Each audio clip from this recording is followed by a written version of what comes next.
আসসালামু আলাইকুম এভরিওয়ান, কেমন আছেন সবাই? আশা করি সবাই ভালো আছেন। আজকে রান্না করব কই মাছ ডাটা দিয়ে। আমি এখানে ডাটা কেটে ধুয়ে নিয়েছি এবং আমার শুকনো মশলা যা লাগবে জিরার গুঁড়ো, হলুদ গুঁড়ো, মরিচ গুঁড়ো এবং ধনে, স্বাদমতো লবণ, বাটা মশলা, পেঁয়াজ, আদা, রসুন দিয়ে বেটে নিয়েছি।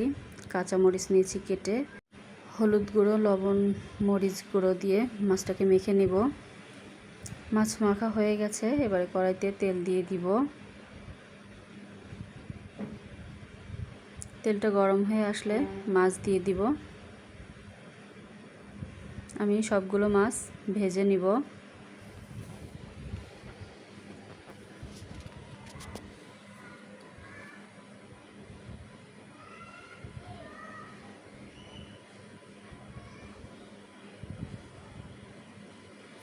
ডাটার তরকারি আপনাদের কেমন লাগে জানাবেন। আমি একটু উল্টে পাল্টে দিব।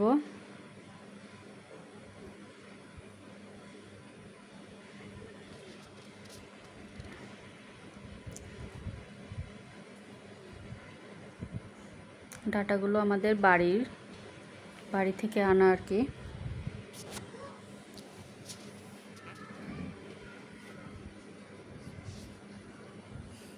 ভাজা হয়ে গেছে, এবারে উঠিয়ে নিব।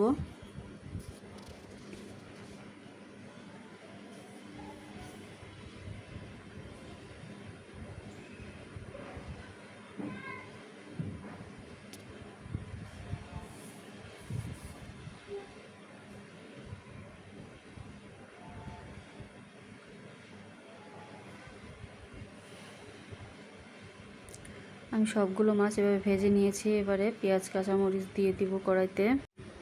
পেঁয়াজটা বাদামি কালার হয়ে আসলে বাটা মশলা দিয়ে দিব।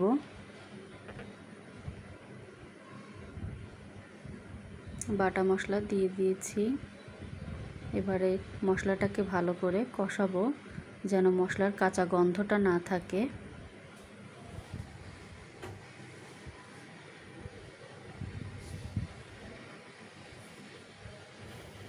হয়েছে, সামান্য পানি দিয়ে কষাবো।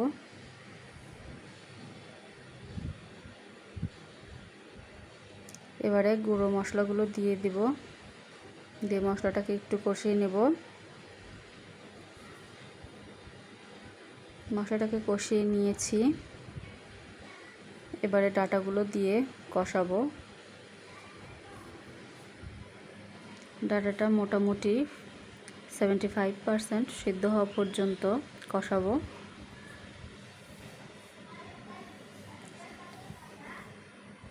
ঢেকে দিব একটু। আমি ঢাকনা উঠিয়ে আবার একটু নেড়ে চেড়ে দিব। নেড়ে দিয়ে আবার ঢেকে দিব। এ পর্যায়ে আমার ডাটাটা মোটামুটি সিদ্ধ হয়ে এসেছে।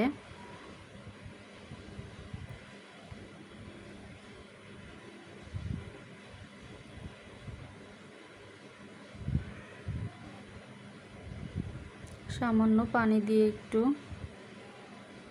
নাড়াচাড়া করে নেব, না হলে মশলাও নিচে লেগে যাবে।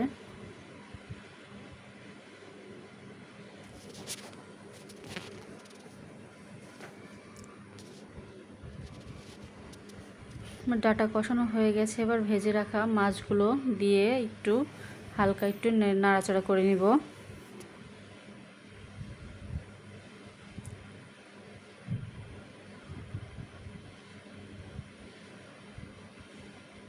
হয়ে গেছে, এবারে ঝোল দিয়ে দিব।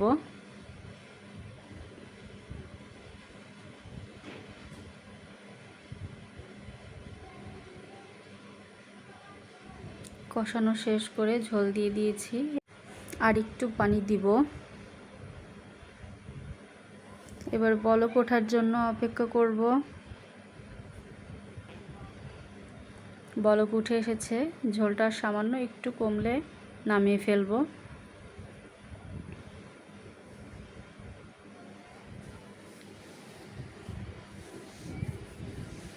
ডাটার তরকারি অনেক মজা লাগে।